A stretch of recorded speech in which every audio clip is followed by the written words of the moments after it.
अस्सलामुअलैकुम मेरे प्यारे दोस्तों, उम्मीद करता हूँ आप सब लोग ठीक होंगे। जनाब, आज की वीडियो का जो है वो उन्वान जैसा कि आपको पता चल ही गया होगा थंबनेल देख के कि माल्टा के बारे में आज हम आपको बताएंगे। बहुत ज़्यादा, इतनी ज़्यादा मैं हैरान हूँ कि भाई लोग बिज़नेस की तरफ इतना ध्यान नहीं दे रहे, यानी कि अपने फ्यूचर की तरफ नहीं लोग देख रहे हैं कि भाई मैं किस तरह से जो है ना वो यूरोप जा सकता हूँ। यानी कि यूरोप तो चलो नहीं, यूरोप का मतलब तो ये भी होता है कि भाई आपको बाकायदा तौर पे पासपोर्ट वगैरह दें, वो आपको डॉक्यूमेंटेशन मिले। यहाँ पे सेम दुबई की तरह ही आपको वीज़ा मिलता है, और ये नहीं आप कह सकते कि यहाँ पे आपको रेजिडेंसी कार्ड मिल जाएगा, ग्रीन कार्ड मिल जाएगा, पासपोर्ट मिल जाएगा। यानी कि माल्टा में वैकेंसीज़ हैं, बंदे बहुत गए हैं, और आप भी अपनी किस्मत आजमाई वहाँ पे कर सकते हो। मतलब बात करने का ये है कि पहले ही मैं आपको क्लियर बता दूं कि वहाँ पे पासपोर्ट नहीं मिलता, नेशनलिटी नहीं मिलती। वो एक छोटा सा समंदर का जजीरा है और यूरोप के साथ ही था, और यूरोप के साथ ही वो मतलब कि शामिल हुआ है। और काफ़ी उसकी हिस्ट्री में देखें तो काफ़ी दकोदों के बाद वो अभी उसने फ्रीडम मतलब कि आया वो इसमें यूरोप पे, और उस दर की करेंसी जो है वो यूरो ही है। लेकिन वो आबादी के लिहाज से बहुत छोटा सा एक मुल्क है, एक छोटा सा जजीरा है। आप तो दुबई में जैसे यूएई में रहे हो, या आप इंडिया पाकिस्तान से हो, तो वो बहुत बड़े मुल्क हैं। तो ये यूएई बहुत वेल ऑर्गेनाइज और बहुत ज़्यादा तरक्की याफ्ता मुल्क है, और मतलब कि यहाँ भी तरक्की के बहुत ज़्यादा मौके हैं। लेकिन अगर समझें तो, जैसे मेरे प्यारे दोस्तों, आप लोग नहीं समझते, आप लोग ये सोचते हो कि भाई हमारा फ्यूचर जो है वो दुबई में नहीं है, हमारा फ्यूचर जो है वो मतलब कि आप समझते हो कि माल्टा में है। जैसे कि आज हम माल्टा की ही बात करेंगे, बहुत से और भी होते हैं मुल्क, लेकिन मतलब कि यूरोप के मतलब मुझे सबसे ज़्यादा फरमाइश जो आई वो इसी की आई कि आप हमें यूरोप के मतलब माल्टा के बारे में बताएं कि बहुत सी दुनिया जो है वो पाकिस्तान से माल्टा कैसे जा रही है, और इसके बारे में हमें इंफॉर्मेशन चाहिए। तो मैं वही लेकर आपके पास हाजिर हुआ हूँ। देखें, माल्टा में वैकेंसीज आती हैं बहुत ज़्यादा, जिस तरह दुबई में या सऊदी में बहुत ज़्यादा वैकेंसियाँ ओपन होती हैं, तो आप लोग अप्लाई करते हो, वीज़े मिलते हैं आपको, ये सेम वैसे ही है। इसमें भी आपको वहाँ से ऑफ़र लेटर चाहिए, ऑफ़र लेटर मिलना चाहिए वर्क परमिट आपको अप्लाई करने के लिए। लेकिन ये बहुत लेंथी तरीका है, 6 से 8 महीने का टाइम इसमें खर्च आता है, खर्च हो जाता है आपका टाइम जो है। तो आप लोग जो है वो मगर इसलिए पेशेंस पे बैठें कि आपने किस तरह से इसको करना है। फॉर एग्ज़ाम्पल, हम बात यहाँ की करते हैं, दुबई में रहते हैं तो दुबई की करेंगे कि अगर आपके पास दुबई का वीज़ा है, रेजिडेंस है, आईडी कार्ड है, एमिरेट्स आईडी, तो आप मतलब कि अपने उस कार्ड की बेस के ऊपर आप नौकरी तलाश कर सकते हैं माल्टा में यहीं बैठे हुए। जैसे कि बहुत सी इंडीड पे या इसमें लिंक्डइन में बहुत सी नौकरियां आती हैं माल्टा से रिलेटेड, आप वहां पे रब्ता कर सकते हो उन लोगों के साथ कि अपनी सीवी सबमिट कर सकते हो। तो यूरो फॉर्मेट की एक सीवी होती है, उसके मुताबिक जैसे दुबई में होता है, और उसके ऊपर जो है वो आप अपना ये लिखते हो कि किस तरह से मतलब कि आप अपनी मतलब सीधा सीधा बातें जो ज़रूरी है वो उसकी सीवी बनाते हो। एक फॉर्मेट है, वो तो आपको इजीली गूगल से मिल जाएगा, यूरोप सीवी का फॉर्मेट क्या है। तो उस तरह की सीवी वो आप सबमिट करते हैं। और इसके मकसद मतलब मुख्तर मैं आपको बता दूं कि अगर आप यहाँ पे दुबई में किसी एजेंट के थ्रू करते हो या किसी कंसल्टेंसी के थ्रू करते हो, आपको ज़्यादा समझ नहीं है गूगल पे तलाश करने की जॉब, तो आपको उसके लिए उनको पैसे देने पड़ते हैं, और चांस होता है या डूब जाएंगे या निकल जाएंगे। तो मोस्टली बंदे तो डूब ही रहे हैं, क्योंकि एजेंट हजरात जो हैं वो पैसे ले लेते हैं, फिर बाद में आपका काम भी उस तरह से नहीं करते, दयानतदारी से, ईमानदारी से। हाँ, कुछ अच्छे भी हैं, बहुत अच्छी कंपनियां भी हैं, और वो भी आपका काम दयानतदारी से, ईमानदारी से करते भी हैं। पाँचों उंगलियां हर वक्त एक जैसी नहीं होती। तो प्यारे दोस्तों, वीडियो थोड़ी सी लंबी होगी क्योंकि इसमें बहुत ज़्यादा तफसीलात एक ही वीडियो में कवर करूँगा, और इसमें मैं आपको बताता हूँ कि आपको कौन कौन से डॉक्यूमेंट्स चाहिए। आपको अपने पासपोर्ट की कॉपी चाहिए, फ्रंट एंड बैक साइड की। उसके बाद आपको एमिरेट्स आईडी की कॉपी चाहिए, और उसके बाद आपने कोई प्रोफेशनल जैसे कोई कोर्स किया हुआ है, जैसे आप माल्टा में किसी जॉब के लिए अप्लाई कर रहे हो सिक्योरिटी गार्ड की, तो आपके पास सिरा होना ज़रूरी है, क्योंकि बहुत ज़्यादा डिमांड वहाँ पे है। सिक्योरिटी से भी बढ़कर ज़्यादा डिमांड जो आई है वो ड्राइवर्स की ही है, कि ड्राइवर्स टैक्सी में भी, और मतलब ये वहाँ पे कोई ये उबर टाइप कंपनी है जो कि पैसेंजर को उठाती ड्रॉप करती हैं, और वहाँ की कोई गवर्नमेंट की भी टैक्सी है जो एयरपोर्ट से ड्रॉप पिकअप देती है। तो इस तरह से बहुत सी मतलब वैकेंसियाँ ड्राइवर्स की भी हैं, राइडर्स की भी हैं, और वेटर्स की भी होती हैं, हाउसकीपिंग की होती हैं, क्लीनिंग की होती है। तो इस तरह से बहुत सी जॉब्स हैं। तो मेरे प्यारे दोस्तों, मैं आपको सिर्फ इतना सा बताता हूँ कि आप लोगों को अप्लाई करने के लिए पहले तो एक बेस्ट प्लेटफॉर्म तक पहुँचना है। प्लेटफॉर्म तक पहुँचना ही बहुत बड़ा काम है। अगर आप उस प्लेटफॉर्म तक पहुँच जाते हो जहाँ पे आपको उम्मीद आस हो कि आपका काम बन जाएगा, जैसे कि आप ऐसी जगह पे पहुँच जाते हो जहाँ पे आपको पता हो कि भाई यहाँ से आपको नौकरी मिलने के चांस हैं। जैसे कि मैंने आपको स्टार्टिंग में बताया, आप गूगल की बहुत ज़्यादा हेल्प ले सकते हो।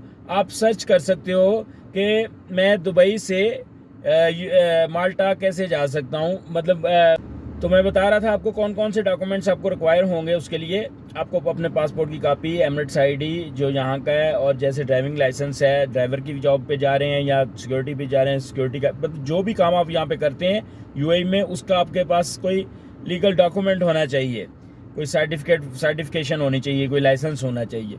तो प्यारे दोस्तों, आप इजीली फिर वहाँ पे अप्लाई करते हो, फिर 2 महीने तक आपको हाँ ना में जवाब आ जाता है, ऑफर लेटर या कुछ भी अगर मिल जाता है आपको, कोई अच्छा पेटेंट बंदा वहाँ पे मिला हुआ है। इसकी कुछ फ़ीसें भी होती हैं, तकरीबन कोई 3000 यूरो तक आपके खर्च भी हो जाते हैं इस प्रोसीजर को करते करते, क्योंकि बाज़ एम्प्लॉयर जो हैं वो आपको कहते हैं कि अपनी फ़ीसें खुद भरें। तो जितनी भी गवर्नमेंट की फ़ीसें हैं वो भरते हैं। इसमें मैं आपको मेंशन भी कर दूंगा ये साइट के ऊपर क्या क्या फ़ीसें हैं, आप पढ़ लीजिएगा। तो प्यारे दोस्तों, ये मतलब कि मेरा ज़ाती ये राय है कि जैसे आप लोग यूएई में रहते हो तो यूएई से थोड़ा सा भी डिफरेंट होगा शायद। जैसे यूएई में आप रहते हो तो यूएई में अगर आपकी तनख्वाह जो है 2500 दिरहम से 3000 दिरहम है, तो आप वहाँ पे जाके 5000 दिरहम ले लोगे। लेकिन वहाँ पे जाके अखराजात भी उस हिसाब से हैं। यूरो में आपकी जो है वो अकोमोडेशन है, लाइफस्टाइल आपका यूरो में है। जैसे 2 से 250-300 तक आपको बेड स्पेस या रूम मिलता है वहाँ पे। फिर उसके बाद आपको खाना पीना जो करना है, हलाल फूड आपने खाना है, तो उसके ऊपर भी आपका खर्चा आएगा। मतलब आप समझ लें कि कान इधर से पकड़े या इधर से पकड़े, बात एक ही है। लेकिन ये सिर्फ एक खुशी की बात है। हमारे नौजवान लोग जो होते हैं उनको शौक़ होता है कि हम किसी तरीके माल्टा चले जाएं, और माल्टा में भी जाने का उनका क्या सोच होती है कि भाई माल्टा जाएंगे, वहाँ पे नौकरी करेंगे, कुछ टाइम स्टेबल होंगे, फिर बाद में किसी साथ वाले मुल्क में, पुर्तगाल में या किसी पोलैंड में या किसी ऐसे मुल्क में, इटली, जर्मनी में चले जाएंगे जहाँ पे हम पेपर अप्लाई कर सकें और हमें पेपर फ़ायदा हो सके। लेकिन इसी बेस पे आके बहुत से लोगों के वीज़े रिजेक्ट हुए। इंटरव्यू के दौरान माल्टा में जब इंटरव्यू एम्बेसी में होता तो वो उन लोगों ने पूछा कि भाई आप वहाँ जाके क्या करोगे, या उन्होंने पूछा कि आप माल्टा के बारे में क्या जानते हो, तो किसी को इतने ज़्यादा जवाबात नहीं आए। दोस्तों, माल्टा में अरबी ज़बान जो है वो ज़्यादा समझी जा सकती है, क्योंकि ये तुनीसिया एक कंट्री है उसके साथ, और ये मतलब कि अरबी ममालिक के साथ भी पहले अटैच रहा है, तो इसकी कुछ रवायत उन मुल्कों से भी मिलती हैं। तो मतलब कई अरबी के अल्फाज जो हैं वो माल्टा की लैंग्वेज में आ जाते हैं। और माल्टा एक खुद मुख्तार मुल्क है, मतलब आज़ाद मुल्क है, और वहाँ पे ज़्यादा जो है वो मतलब दूसरा मज़हब है। आप मुस्लिम बहुत पे वहाँ पे कम ही है, तो ज़्यादा वहाँ पे ज़िंदगी जो लाइफस्टाइल है वो आपकी सेम दुबई की आप समझ लो, लेकिन ये इस्लामिक कंट्री है, वो एक नॉन इस्लामिक कंट्री है। बाकी आपको वहाँ पे ना नेशनलिटी मिलेगी ना यहाँ पे मिलेगी। तो मतलब मेरे हिसाब से वहाँ पे जाने की बजाय आप किसी और यूरोप की कंट्री में जाएं। और मैं हैरान हूँ कि मुझे इतने ज़्यादा लोगों ने कहा कि भाई हमें माल्टा के बारे में इन्फॉर्मेशन दें, और मतलब कि मैं माल्टा के बारे में बता रहा हूँ आप लोगों को। और मैं खुद बड़ा हैरान हुआ कि यार लोगों ने शायद इसके बारे में इतना ज़्यादा रिसर्च नहीं की हुई या इसको जानते नहीं हैं, क्योंकि सबसे बड़ी रिसर्च तो यही है कि वो आपको नेशनलिटी नहीं देंगे, और दूसरी बात वो आपको कभी भी एग्जिट कर देते हैं और टर्मिनेट कर देते हैं। वो आपको मतलब कि इस तरह से चांस नहीं देते कि भाई आपको टर्मिनेट कर दिया या आपको जॉब से निकाल दिया कंपनी ने। कंपनी की रिस्पॉन्सिबिलिटी है कि वो आपको वापस आपके मुल्क भेजे, सेम दुबई की तरह। जैसे यहाँ पे बाज़ कंपनियों में आप लोग वीज़ा अप्लाई करते हो तो कंपनी आपका पासपोर्ट होल्ड कर लेती है कि भाई आप जब तक एग्जिट नहीं करोगे, जब तक आप जो है वो ऑफर लेटर नहीं लेकर आओगे अरबी वाला, और किसी दूसरी कंपनी का, तब तक हम पासपोर्ट रिलीज़ नहीं करेंगे। जब आप किसी कंपनी से रिज़ाइन करते हो या वो कंपनी आपको फारिग करती है, तो मतलब ये इस तरह के सीन वहाँ भी हैं। वहाँ भी आपको वो लोग इतनी आसानी से जो है वो मतलब इधर उधर जाने नहीं देते। और ये बातें आपको जिसने भी बताई हुई हैं, ये एजेंट्स लोग या ये जो लोग वहाँ पे जाके फील्डिंग कर रहे होते हैं कि हमसे रब्ता करें, हमें पैसा दें, हम आपको जो है वो बहुत ज़्यादा इधर फैसिलेट करते हैं, सब झूठ है भाई लोग। ऐसे कामों में नहीं पड़ना और बाद में रोते हुए मेरे पास नहीं आना कि यार उस बंदे को हमने ये दिया, उसका पता करें, उसका। मैं किसी का भी पता नहीं कर सकता। अरे मतलब कि ये इतनी बड़ी दुनिया है कि मैं कोई वो इन्वेस्टिगेटर तो नहीं हूँ कि मैं ढूंढता फिरूंगा। ये आप लोगों को सोच होनी चाहिए। अगर आप मेरे सब्सक्राइबर हो, मेरे व्यूवर हो, तो आपको पता होना चाहिए कि यार मैं किस तरह से आपको सब कुछ बताता हूँ, डिटेल्स में बताता हूँ कि क्या फेक है क्या नहीं है। तो इसलिए किसी को भी आते जाते पैसा ना पकड़ा दिया करें और ये नहीं कहा करें कि यार मेरा काम हो जाएगा। मैं आपको तरीकाकार बता देता हूँ, आप इस तरीके पे लग के आराम से अपना जो है वो वीज़ा खुद अप्लाई कर सकते हैं। आपको इसमें इंशाल्लाह फ़ायदा भी होगा। तो प्यारे दोस्तों, आप लोग लिंक्डइन में अपनी सीवी बना के वो डाल दें। यूरोप की एक सीवी बनती है, मतलब कि यूरोप की स्टाइल की सीवी बनती है, वो आप बना लें। बहुत ईजी है। आप किसी टाइपिंग वाले को भी बोल सकते हो, नहीं तो आप गूगल में किसी भी गूगल की वेबसाइट पे जाके आप अपना फॉर्मेट, यूरोप स्टाइल का फॉर्मेट वो आपको देगा। आप सीधा सीधा चीज़ें लिख दें उस पर और इम्पोर्टेंट वो आपकी सीवी हो जाएगी। जस्ट ये कि आप कौन है, कहाँ से है, ये आपने क्या किया हुआ है, आप किधर रहते हो, ये चीज़ें बस। कोई वो डिटेल नहीं जो दुबई में बहुत बड़ी सीवी 3-3 सफ़ों की बना के लेकर जाते हैं लोग, वो चीज़ें नहीं। तस्वीर एक सोनी जी ला के उठे, वो वाली चीज़ नहीं है। बाकी ये दोस्तों कि माल्टा को एक गेटवे का नाम दिया गया है कि यानी कि ये बड़ा सुहाना सा ख्वाब है, लेकिन किसी हद तक ये बात सही भी है कि ये तो निकाला तो एजेंट हजरात नहीं है कि जिनकी मतलब कि जो ये काम करते हैं, बाहर लोगों को लेकर जाते हैं। एक वाक़या भी आपसे शेयर करेंगे आज, बड़ी एक आपके लिए मोटिवेशनल स्टोरी होगी माल्टा जाने की। तो प्यारे दोस्तों, वो लोग इसको गेटवे का नाम देते हैं कि आप लोग सऊदीया से या कतर से या इधर यूएई से आप लोग यहाँ से माल्टा जाओ, माल्टा जाके वहाँ से आप पुर्तगाल जाओ, वहाँ पे आप पेपर्स जमा करवाओ, अपनी फ़ाइल लॉक करवाओ और अपने पेपर रेजिडेंसी अप्लाई कर दो और टैक्स पेयर बन जाओ। तो ये मतलब कि एक एजेंटों का तरीका वारदात होता है। मतलब कि इसमें किसी हद तक वो ये सही भी बात है कि यही है, ऐसे ही करके लोग वहाँ पे पहुँच रहे हैं सस्ते दामों में, कि जिन लोगों के पास ज़्यादा पैसे सरमाया नहीं है, यहाँ पे जॉब वाले बंदे हैं, तो वो ये मतलब कि यहाँ पे अगर वो 10,000 दिरहम अपना लगा रहे हैं और 10,000 दिरहम में वो यूरोप पहुँच रहे हैं, अगर वो वहीं से कहीं और नहीं भी जाते तो वहाँ पे रह के भी वो जॉब कर सकते हैं। यानी कि वो पैसे कमाते हैं, वहाँ पे भी यूरो में उनको तनख्वाहें मिलती हैं, बहुत सी नौकरियाँ उनको मिल जाती हैं। इसमें जो है पाकिस्तानी बहुत ज़्यादा गए थे, लेकिन एक होता है कि भाई पाकिस्तानियों का नाम ख़राब करने के लिए कोई पता नहीं क्या मैं इसको कह सकता हूँ, कि बहुत सी जगहों पे मैंने ये सुना कि भाई पाकिस्तानी जो हैं वो माल्टा गए हैं और वहाँ से उन्होंने ख़ुद को स्किप कर लिया है यूरोप के अंदर। इससे पहले कि उनका आईडी भी नहीं बना, मतलब कि जैसे एमिरेट्स आईडी होती है ऐसे रेजिडेंस कार्ड होता है वहाँ माल्टा का, वो भी नहीं बना और वो स्किप हो गए। लेकिन प्यारे दोस्तों, ये पाकिस्तान का नाम ले लेना बहुत बड़ी बात है कि आप लोग पाकिस्तान का नाम ले लेते हो। आप लोगों को ये नहीं पता होता कि भाई इसमें दूसरे कंट्री भी शामिल है, इसमें नेपाल शामिल है, इसमें इंडिया शामिल था, इसमें बांग्लादेश शामिल है, इसमें पाकिस्तानी भी थे। और इन लोगों ने मतलब कि ये लोग गए वहाँ पे और इन लोगों ने वैकेंसियाँ ली दुबई से, ख़ासकर इन लोगों को काम मिला, लेकिन वो कंपनियों में पहुँच के इन लोगों ने आगे से डंकियाँ लगा ली, यानी कि स्किप हो गए। तो प्यारे दोस्तों, ऐसा नहीं करना चाहिए। मैं इस चीज़ को कभी भी अच्छा नहीं समझता और जो चीज़ बुरी है उसको बुरा ही कहना चाहिए। थोड़ा कैमरा एडजस्ट कर ले। तो आप लोगों को ये चाहिए मेरे दोस्तों कि आप किसी भी मुल्क में जाते हो ना, माल्टा की ही बात कर रहे हैं, तो वहाँ पे जाके जॉब तो करो, हालात को समझो, लोगों को समझो, कैसे लोगों का बर्ताव है क्या नहीं है, सब कुछ समझने की कोशिश करो। फिर उसके बाद देखो कि भाई आपके मालिकों के साथ आपकी अच्छी सलाम दुआ है, 1-2 साल आपने उनके पास गुजारा हुआ है, वीज़ा आपने पूरा किया हुआ है, उनको काम करके दिया हुआ है। अरे कई मालिक खुद भी अच्छे होते हैं, परमिशन दे देते हैं, भाई चले जाओ, फिर आप जा सकते हो। मतलब कि आपके पास, आप एक जगह पे कैद तो नहीं होते ना, आप अपना फ्यूचर देखने के लिए तो यहाँ से कहाँ से, पाकिस्तान से चले दुबई आए, दुबई से चले माल्टा चले गए, माल्टा से गए तो आगे से आप पुर्तगाल या किसी और दूसरे कंट्री में भी जा सकते हैं। तो मेरे प्यारे दोस्तों, मतलब कि स्टेट भी रहना चाहिए बंदे को। लेकिन मैंने क्या सुना कि बहुत ज़्यादा नाम जो आया ना, वो आया पाकिस्तानियों का कि पाकिस्तानी स्किप नहीं, बराबर के बंदे स्किप हुए थे। और मतलब कि जितने पाकिस्तानी हुए होंगे उतने ही इंडियंस और दूसरी कम्युनिटीज़ भी स्किप हुई। लेकिन ये मतलब कि स्किप होते हैं, ये होते रहेंगे। ये देखें, गेटवे के हिसाब से लोग यही सोचते हैं कि यार हम वहाँ तक एंट्री करें, वहाँ से आगे चले जाएं। तो ये एक अलग बहस है। फिर हम आ जाते हैं अपने टॉपिक पे। कुछ लोग जो हैं वो मतलब मालदार असामियाँ होती हैं, उनके पास पैसे होते हैं, उन्होंने डिफरेंट कंट्रीज़ के वीज़े लगाए होते हैं, ट्रैवल हिस्ट्री जिसको कहते हैं, ट्रैवल हिस्ट्री बनाने के चक्कर में। फिर उसके बाद वो माल्टा उनके लिए बेस्ट है ट्रैवल हिस्ट्री में। अगर माल्टा का वीज़ा लगा हो तो उनको कनाडा का वीज़ा आसानी से मिल जाता है।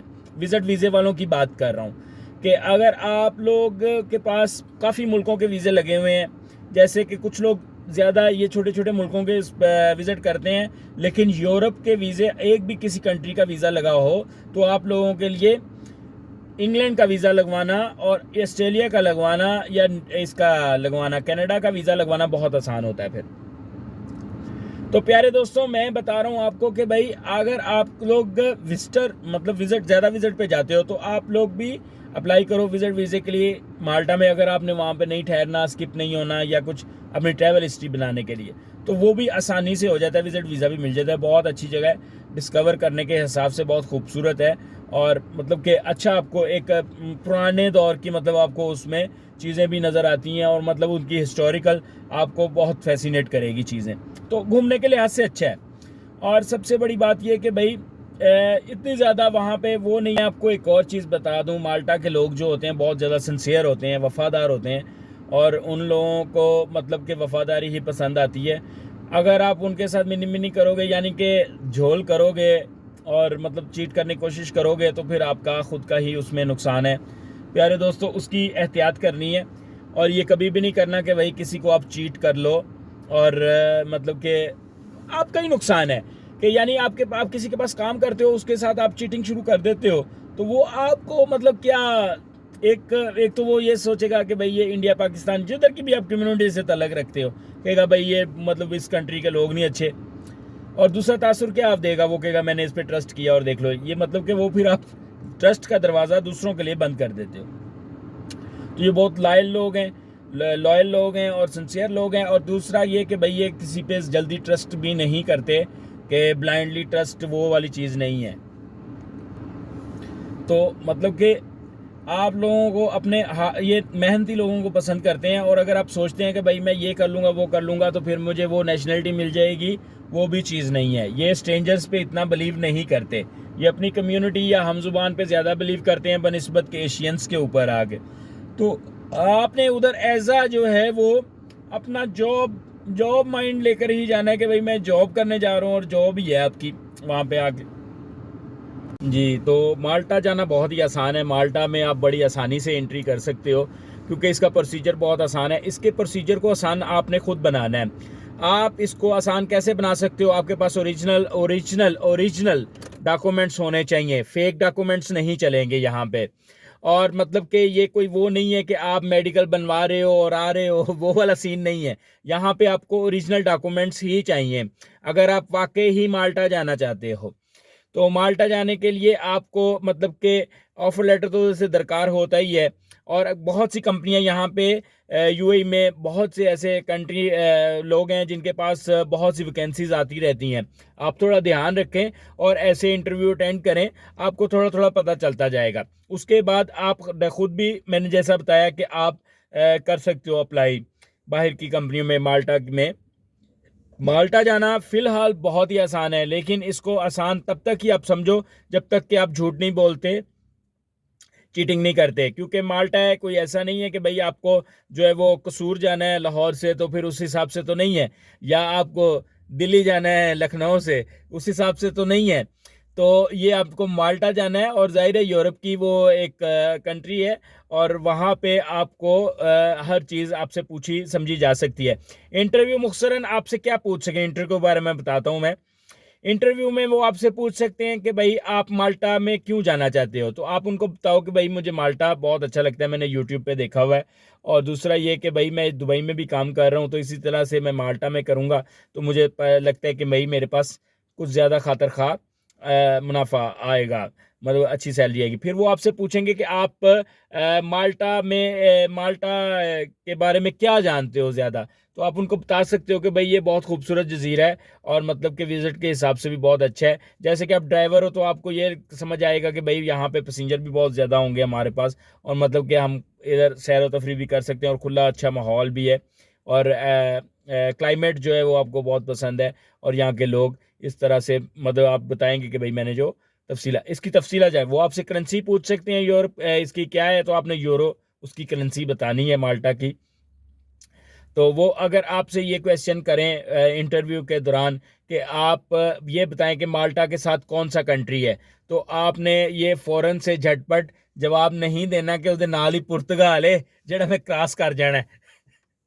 आपने उनको ये नहीं बताना कि भाई मैं जिस जिस चक्कर पे जा रहा हूँ वो चक्कर नहीं बताना, मतलब कि ये आप इंटरव्यू में फेल हो जाओगे। तो आपने यही कहना है कि भाई ये स्पेन के साथ है या ये जर्मनी के साथ है, इस तरह से आपने कहना है।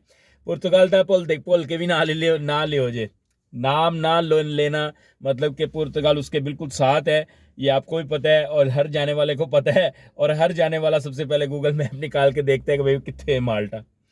तो मेरे प्यारे दोस्तों, ये मतलब इंटरव्यू में कुछ चीज़ें हैं जो कि आपने उनको सेटिस्फाई करना है, और उन्होंने आपसे पूछना है ये सवाल लाजमी माल्टा की एम्बेसी ने इंटरव्यू के दौरान कि आप वहाँ पे परमानेंट नहीं रह सकते, तो आप क्या करोगे अगर आपको कंपनी निकाल देती है या आपका एग्रीमेंट पूरा हो जाता है। तो आपने कहना है कि मैं फिर वापस दुबई आ जाऊँगा, तो मैं यहाँ पे भी मतलब कि जॉब करूँगा, या मैं वापस पाकिस्तान चला जाऊँगा। आपने ये नहीं कहना कि भाई मैं आगे की कोशिश करूँगा, मैं आगे जाऊँगा। वो आप कहोगे कि भाई मैं सेटिस्फाई करने की कोशिश करूँगा कंपनी को, अगर मैं ना कर सका और कंपनी मेरे साथ एग्रीमेंट नहीं एक्सटेंड करना चाहती, तो मैं वापस आ जाऊँगा अपने कंट्री। ये कुछ सवालात इंटरव्यू में जो इंपॉर्टेंट जिनकी वजह से बंदे फेल हो गए और उनके वीज़े नहीं बने, तो मतलब कि ये मैं आपको बताता हूँ। और दूसरी बात, आपको बेसिक इंग्लिश आनी चाहिए माल्टा के लिए अप्लाई करने के लिए। आपको थोड़ी बहुत इंग्लिश आएगी तो ही आप इंटरव्यू क्लियर कर सकते हो। तो मेरे प्यारे दोस्तों, इसमें दो ही तरीक़ेकार जो मैंने आपको बता दिए, या तो कोई यहाँ पे कंसल्टेंट्स कंपनी देख लें, उसके थ्रू कर लें, या जो है वो खुद कर लें। खुद भी आप चांस बन रहे हैं। पहले बहुत से ऐसे लोग थे जैसे हमारे हमसाया कंट्री हैं, उनके इंडिया में जो है वो मतलब कि एक एक साल तक लोगों को इंटरव्यू कॉल ही नहीं थी आ रही। तो अब तो बहुत आसान हो गया है, अब बहुत ज़्यादा इजीली लोग इसको कर रहे हैं। आज हमने माल्टा के बारे में आपसे डिस्कस किया है, और माल्टा के मतलब आपके जहन में कोई भी सवाल है तो आप हमसे पूछ सकते हैं। माल्टा में अकोमोडेशन 2 से 300 यूरो की आती है। माल्टा में फूड जो है वो हलाल 150 से 200 यूरो का महीने में आपका चलता है। 500 यूरो ये आपका हो गया, और आपकी दिहाड़ी जो इधर है क्या इसको कहते हैं माल्टा में, ये आपकी तकरीबन कोई 8 घंटे तक आप काम करते हो एक शिफ्ट में, तो आपको उस हिसाब से कोई 10 से 15 यूरो जो है वो आपको तनख्वाह मिल रही है, बाकी मतलब यूरोप कंट्रियों से ज़्यादा। क्योंकि इसकी वजह ये है कि आपको नेशनलिटी नहीं देते,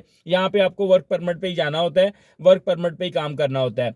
विजिट वीज़े पे जाके कभी भी माल्टा में स्किप ना हो, विजिट वीज़े पे जाके वापस आएँ और फिर कोई दूसरा वीज़ा लगाएं, फिर वहाँ पे जाएं, फिर ऐसे करके। क्योंकि माल्टा में आपका स्किप होने का कोई फ़ायदा नहीं है, एट द एंड आपने पकड़े जाना है और वापस आना है। तो इसलिए मैं नहीं आपको गाइड दूंगा इसके लिए कि आप माल्टा जाए मैं जाके स्किप हो जाए। माल्टा में आप काम की हैसियत से जाएं। माल्टा में डिफरेंस ये है कि अगर आप यहाँ पे 2000 दिरहम कमा रहे हो तो माल्टा में 4000 दिरहम कमाओगे। यानी ये मैं आपको फाइनेंशियली तौर पे इनकम सोर्सेज के तौर पे आपको बता रहा हूँ कि इतना डिफरेंस ही है। उसके बाद अगर आपके पास बहुत ज़्यादा पैसे हैं तो आप वहाँ पे दुकान खोल सकते हो, क्योंकि वहाँ पे सबसे ज़्यादा पिज़्ज़े का काम होता है। आप डोनर खोल सकते हो, आप उसमें जो है वो मतलब कोई भी कंपनी खोल सकते हो, छोटी छोटी दुकानें खोल सकते हो बकाला टाइप, वहाँ के हिसाब से जो भी आपको उस पर सही लगे। तो मेरे प्यारे दोस्तों, इस तरह से माल्टा मुख्तसर मैंने आपके साथ डिस्कस किया। फिर जैसे जैसे आप मुझसे पूछते जाएंगे तो मैं आपको बताता जाऊंगा। ड्राइवर हजरात बहुत ज़्यादा जा रहे हैं और राइडर्स बहुत ज़्यादा जा रहे हैं, तो मतलब इनकी तनख्वाहें वहाँ पे जो ऑफ़र हो रही हैं 2200 दिरहम है, यूरो है। मुझे भी किसी ने कहा था कि भाई हमें इस तरह से ड्राइवर्स चाहिए, तो भाई मैं तो इसमें इंटरेस्ट नहीं इतना ज़्यादा लेता, और क्योंकि मेरे पास खुद के अपने काम ख़त्म नहीं होते, ट्रांसपोर्ट से मैं रिलेटेड हूँ दुबई में और मैं ट्रांसपोर्ट का ही काम करता हूँ। तो लिमोजिन और ये वो गाड़ियाँ रेंट पे और ये सब कुछ गाड़ियों से रिलेटेड मेरा काम है बेसिकली। और मैं मतलब कि उसी में इतना ज़्यादा उलझा रहता हूँ, मेरे पास इतना टाइम नहीं होता कि मैं इसमें भी इन्वॉल्व हो जाऊँ। लेकिन ये कि मेरे पास रिसर्च है, मैं जो आपको लोगों को बताई है कि आप लोगों ने पूछा कि हम माल्टा कैसे जा सकते हैं आसानी के साथ। तो पहले तो मुझे सवाल के ऊपर बहुत ही मतलब हंसी भी आई कि भाई हमारे इससे कंसर्न नहीं, लेकिन वो हमारा चैनल है, तो हमारे चैनल में तो आपको लाजमी हम फ्यूचर के बारे में बताएंगे ही बताएंगे। तो फिर इस पर सर्च की काफ़ी, इसलिए टाइम ज़्यादा लग गया। बहुत सी लोगों से बातचीत की, जो लोग वहाँ गए हुए उनसे बात की, तो उन्होंने कहा कि भाई माहौल अच्छा है, अच्छे मज़े में है, लेकिन ये कि भाई मतलब कि एक ही चीज़ है कि भाई आपको पासपोर्ट नहीं मिलता, नेशनैलिटी नहीं मिलती। वही टेम्परेरी रेजिडेंसी जैसे यूएई आपको देता है, उसी तरह से वो एमिरेट्स आईडी की तरह की वहाँ की रेजिडेंसी कार्ड आपको मिलता है, तो आप लीगली तौर पे सफ़र वफ़र कर सकते हो। तो मेरे प्यारे दोस्तों, अपना बहुत ज़्यादा ख्याल रखिएगा। और भी कोई सवाल हो तो मैं हाजिर हूँ, आप मुझसे पूछ सकते हैं। अल्लाह हाफिज़।